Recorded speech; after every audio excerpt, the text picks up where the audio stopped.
Engineering Education and Research, Nashik. Our institute is NBA accredited institute and it is one of the premier institute of North Maharashtra. In today's lecture, in Structural Design 1, we are going to study design of built-up section and design of lacing system for the built-up section. So while designing a built-up section, we have to consider the different parameters. So let us study first what are the different design requirements for lacing and battening. Basically, lacings are small width flat plates which are connected in a zigzag pattern for a composite columns, whereas battens are horizontal flat plates or horizontal plates connected at a regular interval from top to the bottom of column, so that by using lacing as well as battening, the components of a built up compression members are held together so that the load carrying capacity of these two components will be enhanced, they will not buckle, and therefore load carrying capacity is drastically increased by using lacing and battening. So let us study one by one what is a design requirement for lacing at the same time for battening. So we will study this in the format of differentiate so that we will get a clear idea what are the design requirements for lacing and what are the design requirements for battening. So what is lacing? Lacing is a flat which connects two components of a column section in inclined direction and holds the two components together. Whereas battening is a rectangular plate which connects two components of a built-up column section in horizontal direction. Now here the sketches of the lacing system and sketches of battening system are shown, and here this is a spacing between the connections of the lacing, that is A1. Vt is a horizontal force which is a transverse force acting at the joint of the lacing. So here this lacing and this lacing plates are connected together by means of a bolt. So therefore Vt upon n is nothing but a number 2 in this case, because this is a single lacing. So whatever force acting at this point will be distributed in this plate, that's why n will be 2. Similarly, in this case, a single bolt and number of forces acting on the bolts are represented. So by using a formula of Vt upon n and by using a trigonometry, we can find out different forces acting at a time on a bolt. Whereas in battening, the depth of battening is shown, effective depth of battening is shown, width of battening is equal to the width of column. Similarly, center of the top battening and center of the second battening is shown as a C. C is nothing but a spacing between the battening, whereas S dash is a spacing between the components of the column. If they are channel sections, so back-to-back channel sections are there, then S dash is a spacing between the two channel sections.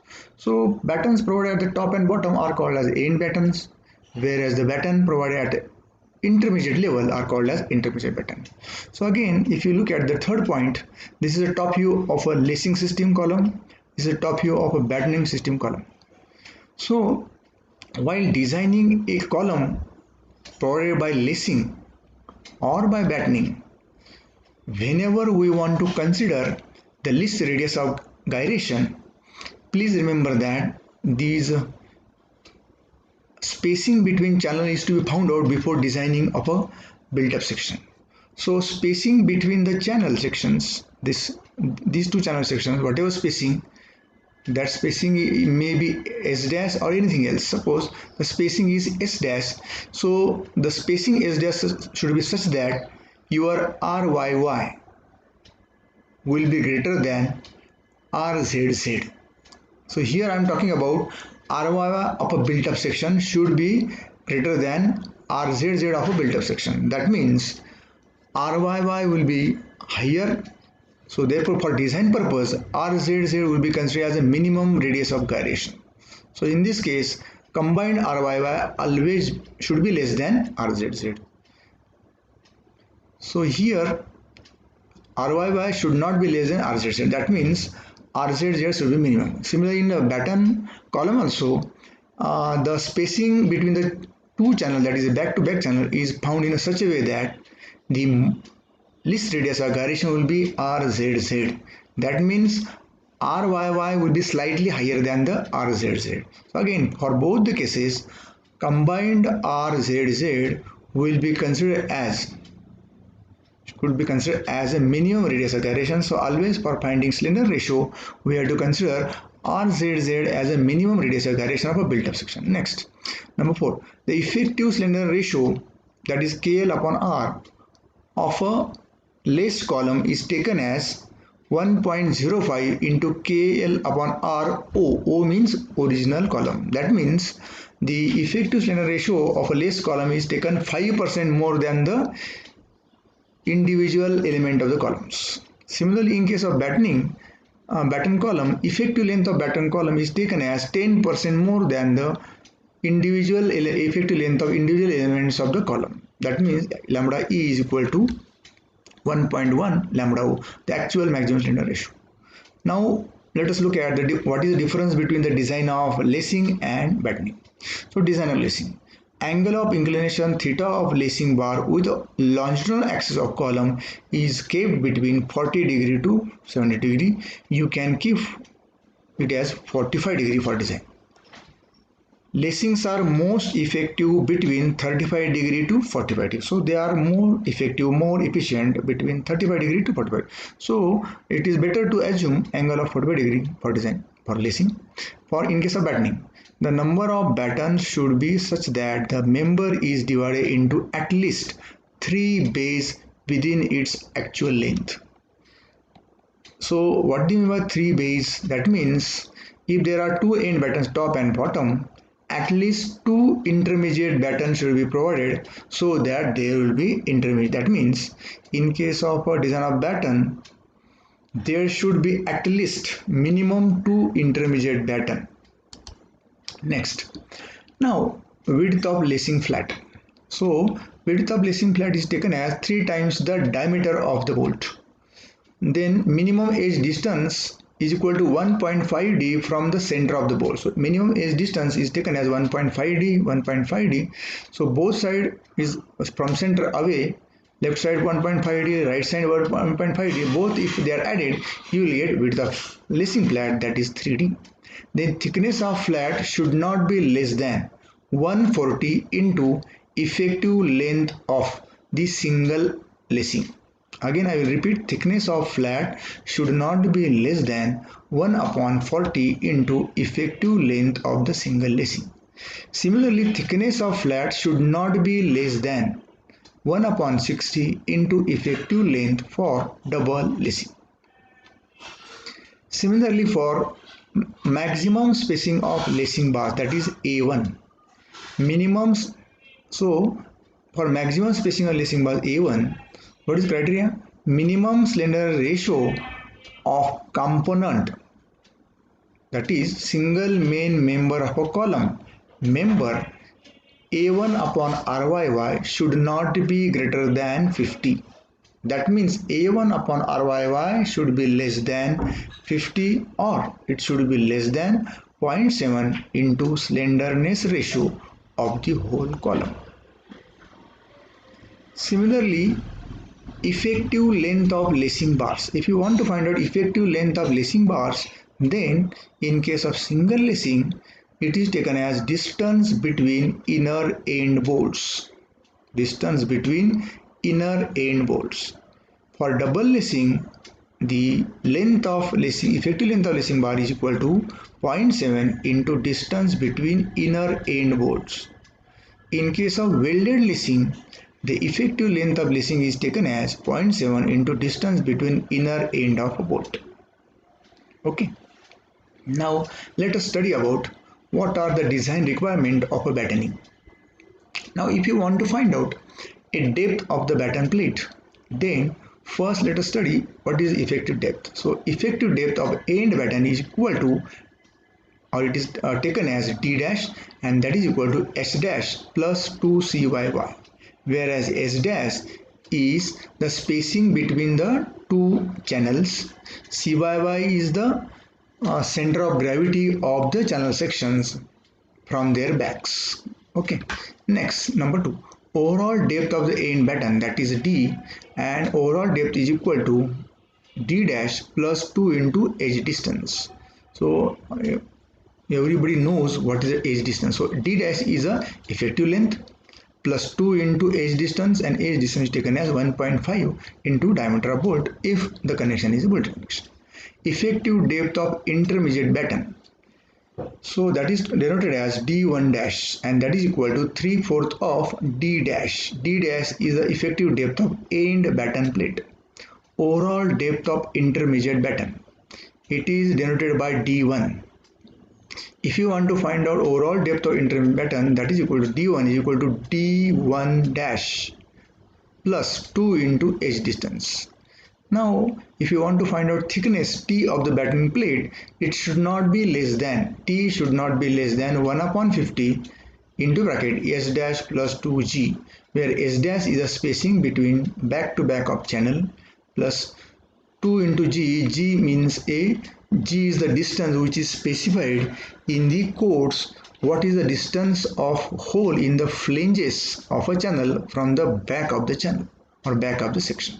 Now next, maximum spacing C should be such that is maximum C between the center of gravity of or centers of two batten plate should be such that minimum slenderness ratio of a component member, that is C upon RYY, is less than 50, or C upon RYY less than 0.7 into slenderness ratio of a whole column. That means the center to center spacing between two consecutive battens is such that C upon RYY always less than 50, or C upon RYY should be less than 0.7 into slenderness ratio of a whole column, original column. So you can observe all this sketch, and in this sketch the forces acting on individual batten plates here, Vt upon N, Vt divided by N is provided here force. Similarly here another force is acting at this point also, Vt upon N 2N, then another force is acting in between two battens, Vt upon 2N, equal and opposite forces, and this, with the help of these two equal and opposite forces, a moment will be created, and that is M acting at the one end of the batten plate, and another M is acting at the another end of batten plate. As the horizontal force is acting on the batten column, it will create equal and unlike parallel forces of shear forces. Here, as the bending moment acting in the direction, shear force acting Vb upward and Vb downward due to that, and S is the spacing between the ends of the bolts of the batten plates. Now, batten should be able to resist the longitudinal shear and moment arising from transverse shear Vt. Batten should be able to resist longitudinal shear, that is Va and Vb, and moment M arising from transverse shear Vt. So Vt is equal to transverse shear is taken as 2.5% of total axial force. Similarly, longitudinal shear Vb is equal to Vt into C upon N into S. Moment M is equal to Vt into C upon 2N, where S is a minimum transverse distance between centroids of bolts or rivets. Now for design of battens, these are the checks to be provided. Shear stress is Vb upon N A1 should be less than Fy whole divided by under root 3 into gamma mu. Second check is bending stress in batten section. So bending stress is denoted by sigma BC calculated, and that is equal to M upon Z, that is equal to 6M upon Td square should be less than Fy upon gamma mu. In this both the formulas, A1 is the cross-sectional area of batten and gamma mu is 1.1. Whereas in case of lacing, let us study about what is the transverse shears. Now that force is calculated in different lacing plates. So transverse shears in a lacing. Lacing is designed to resist total transverse shears, that is Vt 2.5% of axial force in the column. That means Horizontal force acting on lacing and horizontal transverse force acting on battings is always taken as 2.5% of total axial force acting in the column. Here Vt is, in case of lacing, Vt is divided equally in all parallel planes, that is N, and N in this case single lacing N is equal to compressive force in lacing flat. So for single lacing, compressive force in lacing flat is Vt upon N. For double lacing, the compressive force in the lacing flat is Vt upon 2N.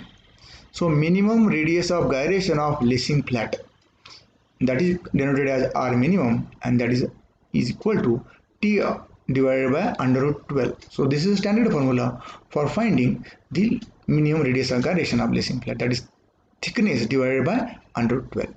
Slenderness ratio of a lacing bar should be always less than 145. This is the IS code guidelines.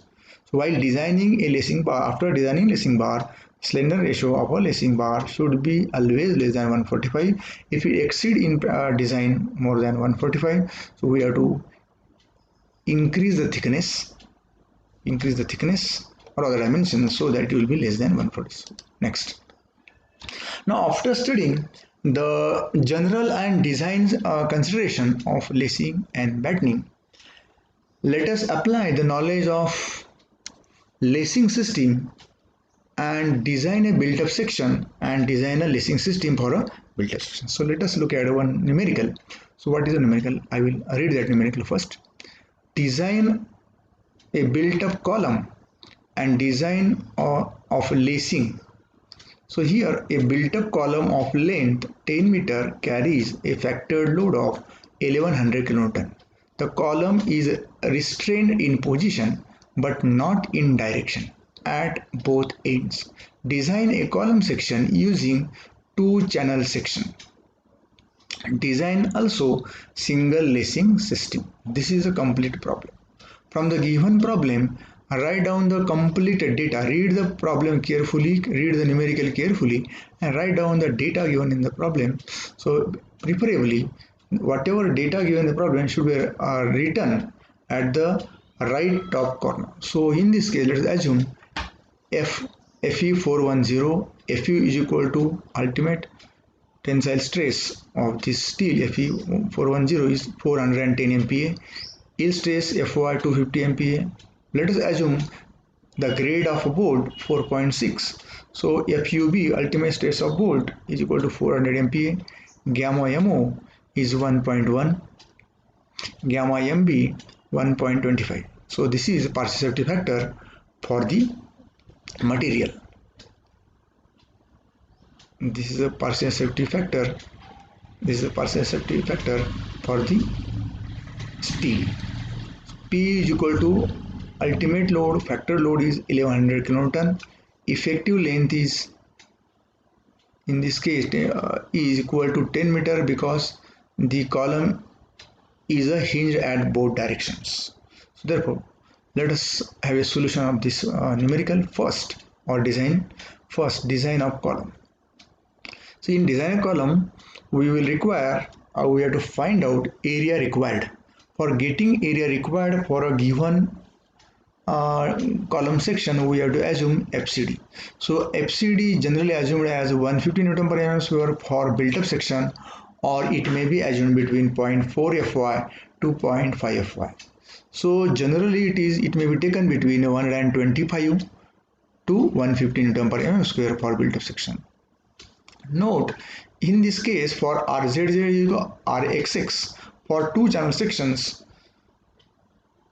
now slender ratio varies between 154 to 90 for the built-up sections. So this is a study conducted by the many researchers that slender ratio of a built-up column or built-up section of a compression member varies between 154 to 90, and therefore average RXS is equal to 120, and therefore if you find out effective length, that is found out to be 83.33, and this is taken from table 9C of page 42 of the IS code 800-2007. So table 9C page 42, if you refer, you will get a clear idea how much it will be FCD for 83.33.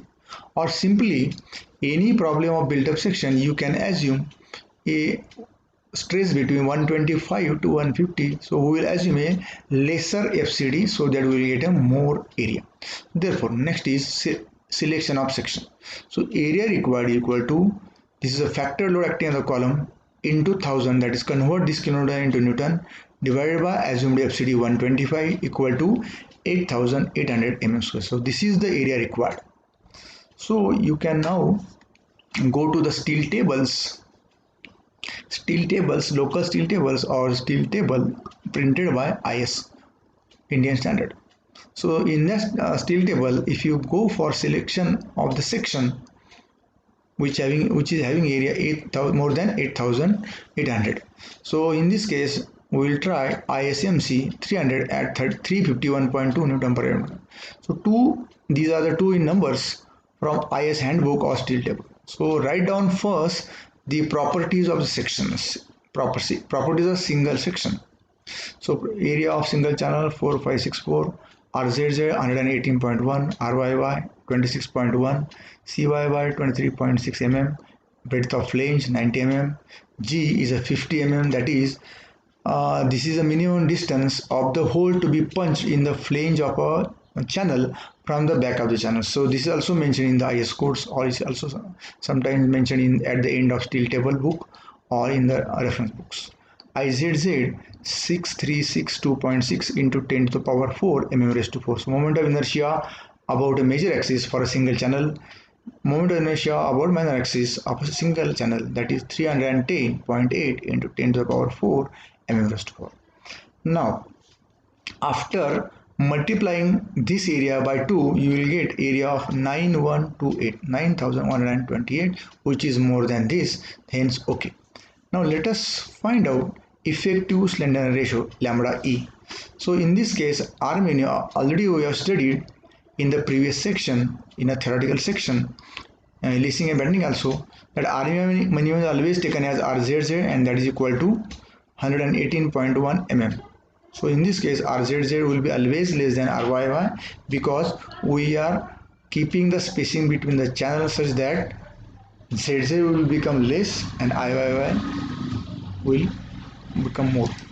Next, so now let us find out KL upon RZZ, effective length of a original column section. So lambda O is equal to effective length 10,000 divided by 118.1, that comes out to be 84.674. So therefore find out, as per the design requirement, lambda is equal to 1.05 lambda O. So lambda effective is for now lacing column. Effective length of lacing column is taken 5% more than the original column. So therefore lambda E 1.05 into 84.674. So final effective slender ratio of a laced column is 88.9.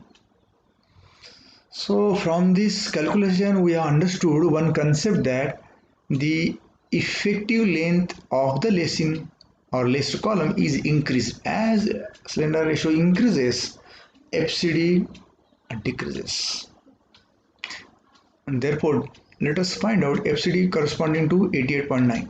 So design compressive stress FCD. So again refer IS code table for FCD.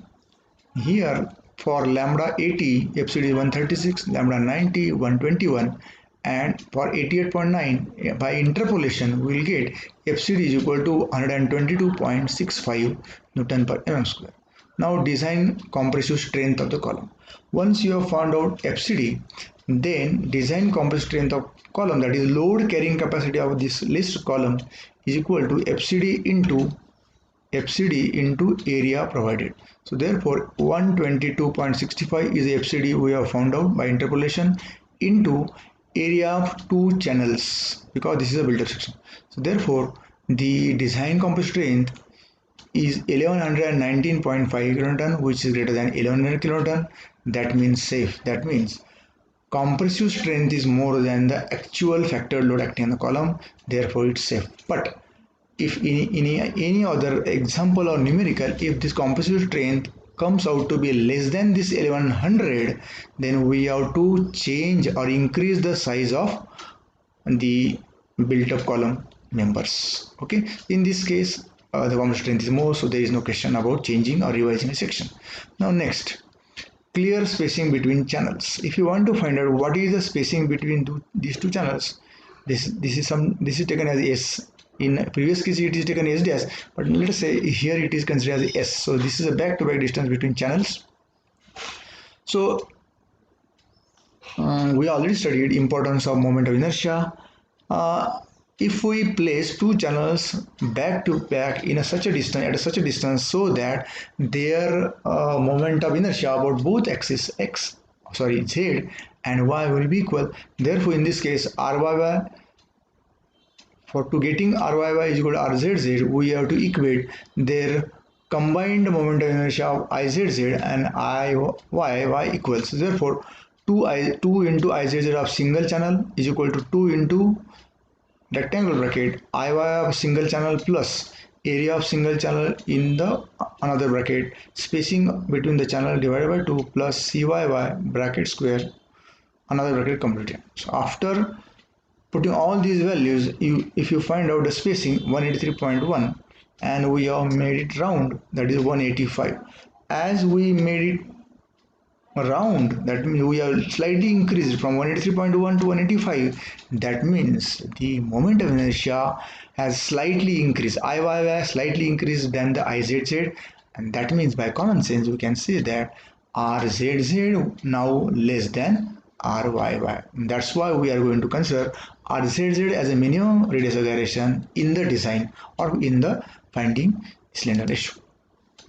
Now design of lacing system. So let us, we already designed a built-up column section. Now let us design lacing system. Now first part of design lacing system is assume angle of inclination. So assume angle of inclination is equal to 45 degree. So angle made by these lacings with the vertical is 45 degree. This is also 45 degree. Naturally this angle between two lacings, consecutive lacing, will be 90 degree. Next, spacing of lacing bars. Let us say that A1 is a spacing between, that is the distance between this joint and this joint. This is nothing but a spacing A1. So A1 spacing is found out like this: 2 into bracket 185 plus 50 plus 50 whole multiplied by cot 45. So 185 is the spacing between the two channels, 50 is a G, that is the distance of hole from the back of the two channels, so 50 on both sides. So you will get A1 is equal to, in this case A1 is equal to 570 mm. So this is 570 mm. Slender ratio of a lacing bar. Let us find out slender ratio of lacing bar. So A1 upon RYY, that is 570 upon 26.1, that is 21.83, and it should not be more than 50, hence okay. So it is not more than 50. Again, this A1 upon RYY should be less than 0.7 into the lambda E, that is 88.9. So lambda E means this is the effective length of a laced column, which is 5% more than the original column. Now here again 2.83 is less than 62.23. That means both the condition, this ratio A1 RY should be greater than 50, one condition, and this ratio should be less than 0.7 into lambda E. Both the conditions are satisfied as per the IS code guidelines 2007, IS 800 2007. Next, let us find out transverse shear in a lacing bar. So VT, we already seen in a theory that the transverse shear is taken as 2.5% of the factored axial load in the column. So here Vt is equal to 2.5 upon 100 into 1100 into 10 to the power 3, that is 27.5 kN.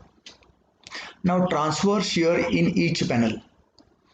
As the transverse shear is acting at the joint of two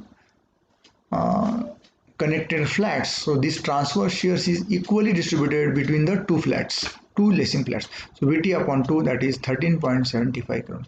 So axial force in each lacing flat will be 13.75 kN. Compressive force in, actually this is a force which is divided horizontal. This is a 13.75 is the horizontal force acting on each lacing flat. We have to resolve this force axially so that we will get axial compressive force. Therefore compressive force in a lacing bars C lacing bars, it is considered C.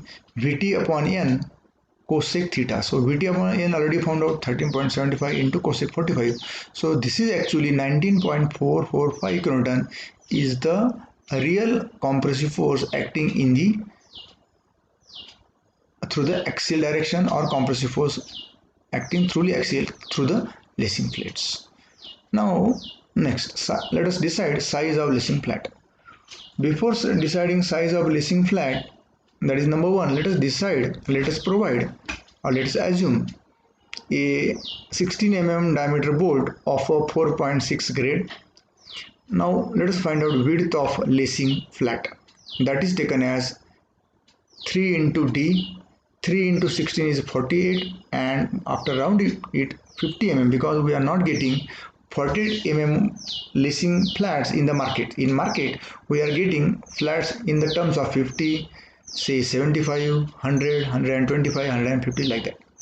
Similarly, next point is minimum thickness of lacing flats. Already we have seen number of guidelines in the design consideration lacing and battening.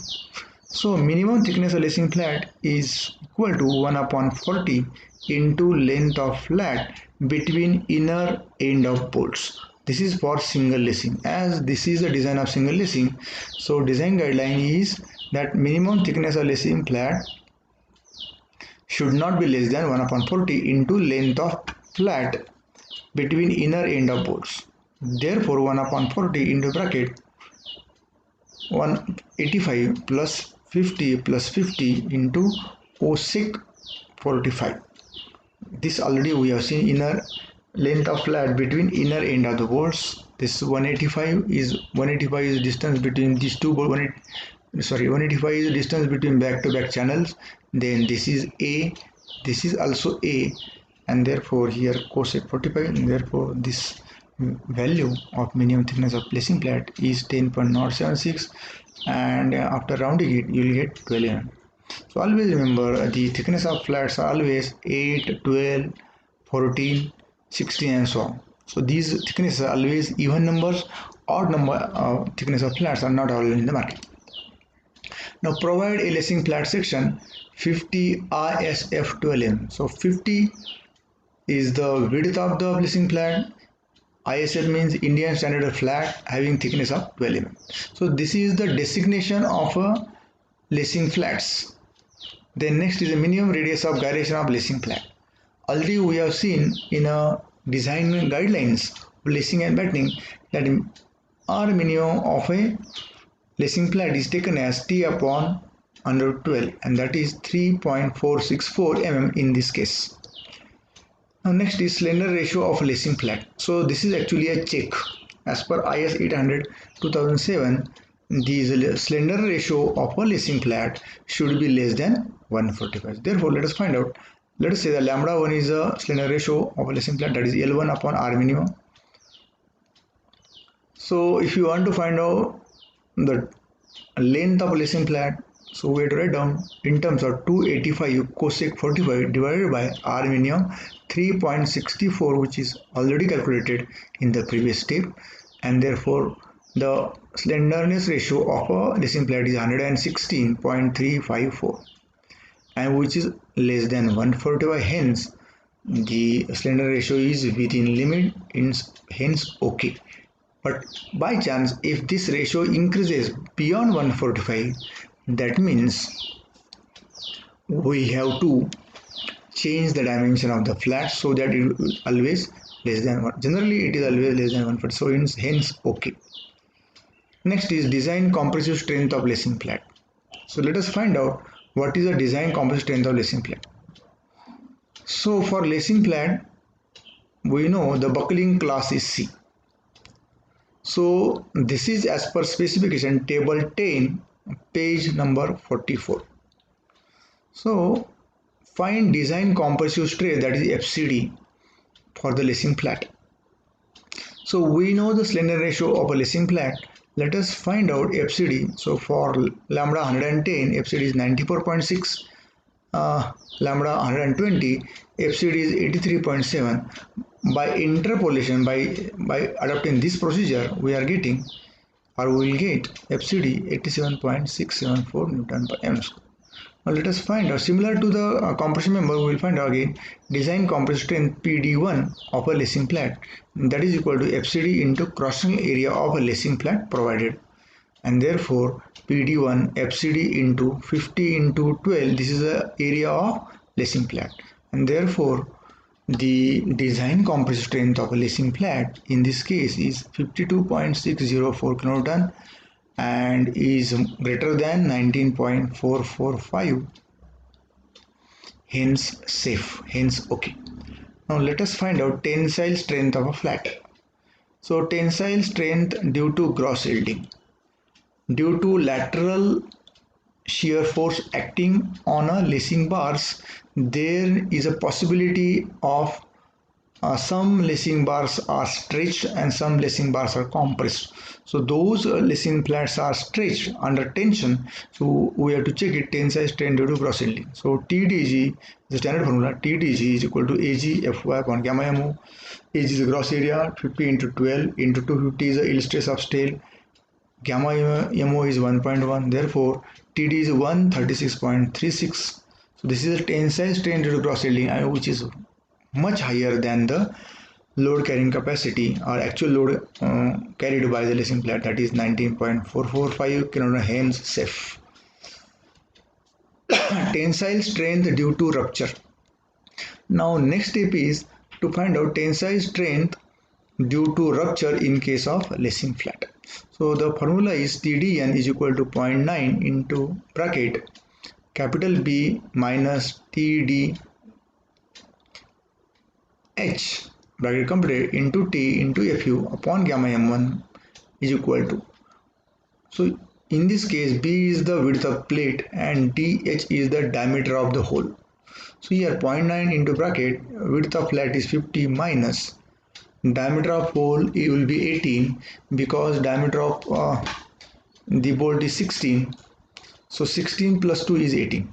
So clearance is 2 mm. Therefore 50 minus 18 bracket completed into 12 into 410 is the ultimate stress of steel material 1.25, and therefore the tensile strain due to rupture is 113.35. Again it is greater than 19.45, hence safe. Now last step in the design of lacing system is the design of end connections by a bolt. As we assumed a bolted connection of a grade of 4.6. For design of a bolted connection for lacing flats or connection of a two lacing flats, we have to first find out strength of bolt in a double shear. As two lacing flats with the column sections are connected at a single point, therefore both the flats will stretch the bolt in a different upward and downward direction.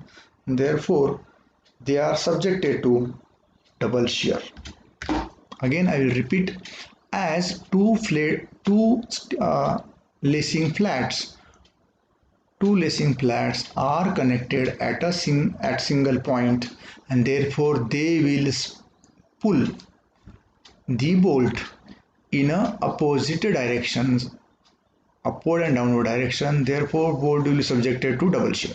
So therefore let us find out VD design shear strength of the bolt. So that is VDSB, that is equal to 2 into A and B into FUB whole divided by under 3 gamma MB. In this case, so as it is in double shear, it is directly taken as 2A and B into FUB upon under 3 gamma MO. Student can take an actual formula and put actual values. Either you can consider like this, or you can consider one shear plane passing through the plane shank of the bolt and another shear plane passing through the root of the threads. So for double shear you can also assume that one plane is passing through the plane shank of the bolt, one shear plane is passing through the roots. In this case they have assumed passing both the planes are passing through the roots of a thread, so they have taken a lace area. So again VDSB is 57. In this case VDSB shear strength of bolt is 57.948 kN. Then let us find out strength of bolt in bearing. Now standard formula if you refer IS code for design strength of bolt in bearing, the formula is 2.5 into kb into d into t into FUB upon gamma mb. Assume in this case you can assume kb is equal to 1 straight away. Kb is equal to 1, that is 2.5 into 1 into 60 into 12 into 410 upon 1.25. So here if you want you can find actual value of kb and you can put here, but as again by comparison the VDSB will be always less than the VDPB, therefore they have taken kb1, but you can actually find out by using three criteria. Actually there are three criteria for finding value of kb. So therefore design bearing strength of the bolt is equal to 157.44. So out of these two values, now we have to select a design strength of the bolt or bolt value. So VDSB, design strength of the bolt in double shear, is 57.94 and strength of bolt in bearings 157.44. Out of these two values we have to consider a minimum value, that is minimum value 57.948 as a bolt value. So therefore strength of 60 mm diameter bolt or bolt value is 57.948 and which is greater than 19.445, that is axial force carried by the lacing flat. So therefore bolt strength is very higher than the force acting through the lacing flat. So therefore force on each bolt from the flat. So let us find out what is the force on each bolt from the flat. That is Vt upon n cosec theta. Refer the figure which is mentioned in the general design consideration of lacings and battening. In that a special sketch is provided indicating number of forces acting on a bolts. So that is 27.5 upon 2 into cosec 45, and that is 19.445. So this is the force on bolt from the flat. Correct. So this is the already mentioned here. So number of bolts required equal to 19.445 upon 57.948. This is the force acting on a bolt divided by value of bolt, and that is 0.335. So it is taken as 1. So here provide for the design of lacing system, provide one number of bolt of 60 mm diameter of grade 4.6 to connect each end of lacing flat with the channel sections. So that is the end of the design of a built-up section and lacing system with the end connection. Thank you very much for listening this lecture on built-up section. Thank you once again. Thanks.